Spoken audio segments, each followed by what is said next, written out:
Today we're going to learn about proofs. And proofs are basically like little logical step-by-step arguments, for lack of a better word, that show that something is true. So a proof is a step-by-step logical process. Step-by-step logical argument, really. Logical argument. Since in each step has to have a reason why you can say that step. So some of the reasons that we're going to use for our steps are the 5 ways that we use to show that triangles are congruent. Do you remember what they are? Side, side, side, side, angle, side. Right, angle, side, angle, angle, angle, side. You remember the last one? HL. So those might be a reason that we'd use in our proof. The reflexive property is basically the same thing as free side. So we've been saying free side when the formal name for free side is the reflexive property. The reflexive property says anything is equal to itself. The vertical angle theorem is what we've been using. We've been saying free angle when it's really more formally known as the vertical angle theorem. So those are some things we're going to use in our proofs. You're going to like proofs because you kind of do the same thing over and over again. The first thing we do is we rewrite whatever is given to us as our first statement. So I'm just taking literally the givens and rewriting them. AB is congruent to CB, and angle 1 is congruent to angle 2, and the reason I can say that is it's given. So AB is equal to CB, and angle 1 equals angle 2. And it's really important that you mark that on the picture.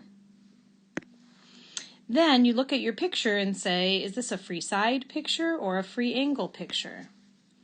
And I think you'll agree it is a free side picture, which I mark on the picture. Then I'm going to state what I marked, which is that segment BX is equal to segment BX. And the reason I mark that is the reflexive property, or we'll just say reflexive. The last step of the proof is actually saying what they asked me to prove. They asked me to prove that triangle ABX is congruent to triangle CBX. So I'm restating the proof statement as my statement number 3. And for the reason, I'm going to look back at my picture and say, which postulate is this? Which postulate is this? You are right, side, angle, side. And your proof is done. Let's try another one. You'll see it even clearer. You're going to take the given and rewrite it. Angle 1 congruent to angle 2, angle 3 congruent to angle 4. And the reason is given. And I mark it on my picture, angle 1, angle 2, angle 3, angle 4. Then I look at my picture and say, is this a free side or a free angle? Which one is it? You're right, it's a free side picture. So the free side is side BD, which is congruent to itself, which is from the reflexive property. Then we say, well, we've done it. We have proven that triangle ABD is congruent to triangle CDB. By which postulate? Well, looking back at the picture, this is why we mark the picture, shows me that it's angle side angle.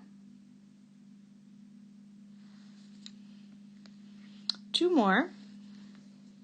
The first one, now you're getting the hang of it, right? Rewrite the given. So if I rewrite this here, I'm going to have angle 1 congruent to angle 2 and PR congruent to SR. And I know that that's a lot to rewrite, but we still do it anyway. The most important thing is what people forget to do a lot, which is mark it on the picture. Now I look at my picture and say, is that a free side or a free angle? Which one is it? You are right, it is a free angle picture. Angle 3 is congruent to angle 4, and this is because the vertical angle theorem, or I just say vertical angles.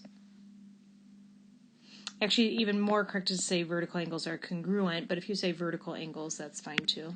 And then I've done it. I have proven that triangle PQR is congruent to triangle STR. And my reason is, you are right, angle, angle, side. AAS. All right, one more. So the last one here, now it's kind of annoying when it says angle D, angle G are right angles.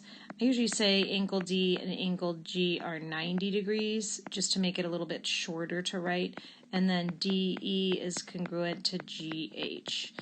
And I can write that on the picture, 90 degrees, DE, GH, reason is given. Is it a free side or a free angle? Well, you notice pretty clearly it's a free angle. Angle 1 is congruent to angle 2. The reason we say is vertical angles are congruent. I have my picture all marked. Now don't be thinking that this one's HL, even though it has a right angle. I'm just restating the proof, right? Restating the proof. It does have a right angle, but which postulate is it? You are right, angle, angle, side. So here you have it, 3-step proofs.